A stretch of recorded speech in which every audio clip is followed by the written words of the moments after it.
Bulan kelima tahun 2022 dan minggu ke-18.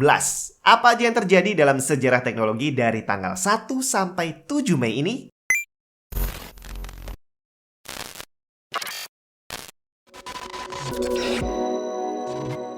Kalau power supply dengan kualitas bagus udah nggak lagi cukup buat kamu, dan kamu perlu power supply yang juga ganteng tampilannya, ROG Thor Platinum 2000 Watt ini cocok buat kamu. Dia punya sertifikasi Lambda A++ yang menandakan bahwa power supply ini bisa beroperasi dengan sangat silent. Hal ini bisa dicapai berkat ROG Heatsink yang bisa menurunkan temperatur secara signifikan dan meminimalisir putaran kipas. Dibuat dengan 100% Japanese kapasitor dan komponen premium lainnya, membuat power supply ini dengan gampang mendapat sertifikasi 80+ Platinum. Soal tampilan nggak usah ragu lagi. Halo semua, jadi mana? Bayangin kalau teknologi GPS yang ada sekarang itu nggak bisa menunjukkan titik tepat lokasi kita. Tapi kita dikasih range, di mana range-nya itu sekitar 100 meter misalkan. Gimana susahnya kalau kita lagi manggil ojol, dan akhirnya abang ojolnya itu harus nyari rumah dalam radius 100 meter. Berapa jam waktu yang dia butuhkan sampai ketemu rumah kita. Untungnya teknologi GPS sekarang udah canggih, tapi tidak selalu seperti ini ternyata. Zaman dulu di saat GPS awal-awal itu, dia nggak bisa menunjukkan titik tepat lokasi seseorang. Yang dikasih adalah range tadi. Tapi itu juga bukan karena nggak bisa, melainkan fitur untuk mendeteksi lokasi tepatnya itu dinonaktifkan. Adalah suatu teknologi GPS yang disebut Selective Availability atau SA yang bertugas menunjukkan lokasi tepat seseorang. Kalau SA ini diaktifkan, maka sistem GPS hanya bisa menunjukkan area lokasi seseorang yang radiusnya bisa mencapai 100 meter. Awalnya hal ini dibuat untuk alasan keamanan agar tidak ada sistem persenjataan yang bisa melacak lokasi tepat seorang target. Buset, negara mana yang bisa sampai khawatir ada warganya menjadi target remote missile? Kayaknya cuma Amerika Serikat ya. Dan ternyata betul bre. Karena di tanggal 1 Mei tahun 2000, pemerintah USA secara resmi menonaktifkan sistem SA sehingga akurasi GPS untuk warga sipil bisa meningkat dari area 100 meter menjadi hanya 20 meter. Hal ini terpaksa dilakukan karena saat SA masih aktif, dia bukan hanya mempengaruhi satu target doang, tapi semua orang yang ada di satu area. Dan akhirnya muncullah GPS yang kita kenal sekarang. Tanggal 2 Mei tahun 1983, Microsoft Corporation memperkenalkan mouse dengan 2 tombol. Hal ini dilakukan bersamaan dengan diperkenalkannya Microsoft Word Processor. Bentuk mouse-nya kalau dilihat sekarang emang primitif, tapi waktu itu dia adalah sebuah barang yang revolusioner. Ceritanya waktu itu Microsoft membuat sekitar 100.000 unit mouse yang bisa digunakan pada PC IBM dan juga PC IBM compatible. Cuma sayangnya di awal rilis itu yang terjual hanya sekitar 5.000 unit doang.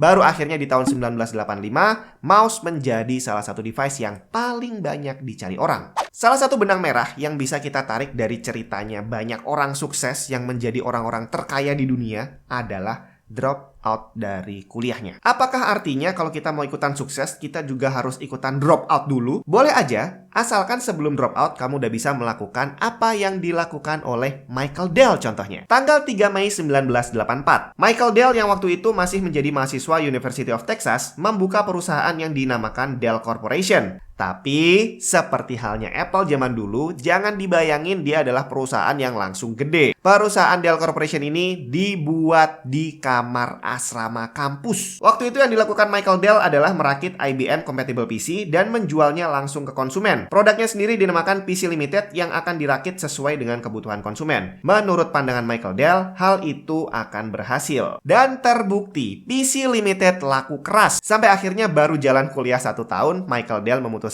untuk berhenti kuliah buat fokus jualan komputer. Waktu itu dia belum punya cukup modal. Sampai akhirnya dia dikasih bantuan modal $1.000 dari keluarganya dan akhirnya terbentuklah Dell Corporation. Dan dari modal $1.000 tadi, di tahun 2021 kekayaan Michael Dell mencapai $50 miliar.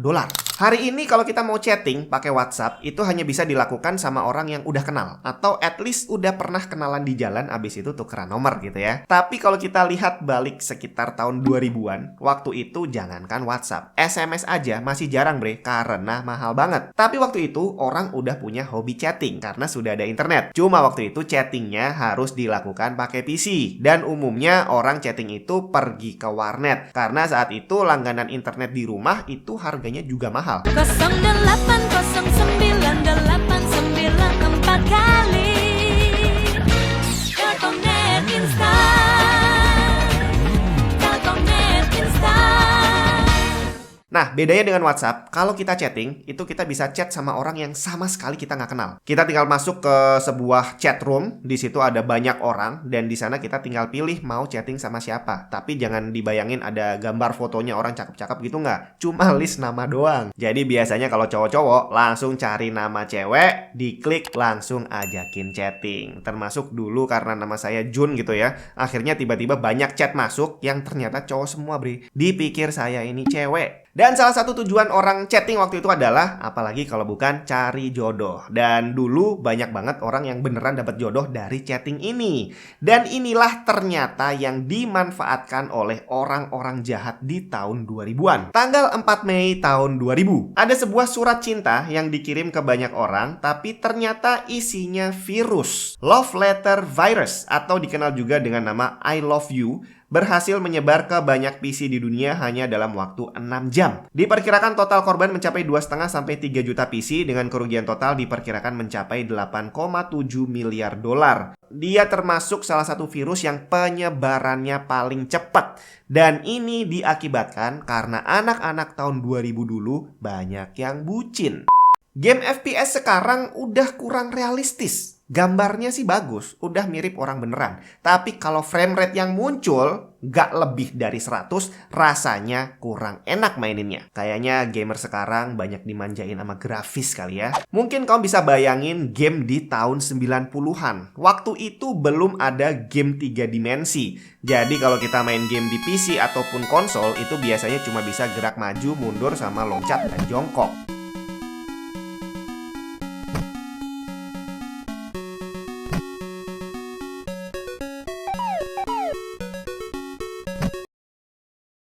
Tapi di tanggal 5 Mei tahun 1992, ID Software Inc. membuat terobosan baru. Mereka merilis game Wolfenstein 3D yang merupakan game FPS original yang waktu itu masih dijalankan di operating system DOS. Dengan standar saat itu, game Wolfenstein 3D ini bener-bener luar biasa. Akhirnya nggak pakai babi bu, dia langsung laku keras. Beberapa waktu lalu, game ini sempat ada di App Store untuk iDevice gitu ya. Tapi waktu saya search lagi sekarang, udah nggak ada gamenya. Dan kalau ngomongin iDevice, semua orang udah tahu bahwa itu adalah device punyanya Apple, iPhone, iPod, iMac, banyak lah. Tapi sebenarnya sejak kapan sih Apple menggunakan huruf I untuk semua produk mereka? Tanggal 6 Mei tahun 1998, berlokasi di The Flint Center Theater, Steve Jobs memperkenalkan the original iMac. Ini adalah iMac pertama yang nantinya dikenal dengan nama Bondi Blue karena warnanya memang biru. Steve Jobs menyebut iMac ini sebagai the Internet Age Computer for the rest of us. Dan sejak hari inilah Apple menggunakan huruf I untuk semua produk mereka. Salah satu parameter untuk mengukur performance sebuah hardware atau sebuah PC adalah dengan menggunakan aritmetika floating point. Singkatnya, dia adalah formula perhitungan yang mewakili angka kecil banget dan besar banget, di mana nanti akan diukur seberapa cepat komputer menghitung range angka tersebut. Angka floating point sendiri diawali dengan sistem desimal dikalikan 10 pangkat X. Misalkan 1000, dia bisa ditulis 1000 atau bisa ditulis 100,0 kali 10 pangkat 1 atau 10,00 kali 10 pangkat 2 dan seterusnya. Disebut floating point karena angka desimal tadi bisa dipindah-pindah. Dia bisa ditaruh di 10, 100, atau 1000, tinggal nanti eksponennya yang 10 pangkatnya itu yang akan menyesuaikan. Ribet ya? Tenang aja, bukan itu yang akan kita bahas. Ceritanya, sistem komputer yang pertama kali diproduksi massal dengan menggunakan floating point arithmetic hardware adalah IBM 704 Data Processing System yang di-launching tanggal 7 Mei tahun 1954. Program legendaris Fortran dan LISP pertama kali dikembangkan untuk IBM 704 ini, termasuk aplikasi pemutar musik pertama untuk komputer bernama Music. Dan itulah tadi semua kejadian bersejarah yang terjadi di dunia teknologi dari tanggal 1 sampai 7 Mei. Kita ketemu lagi di episode berikutnya minggu depan.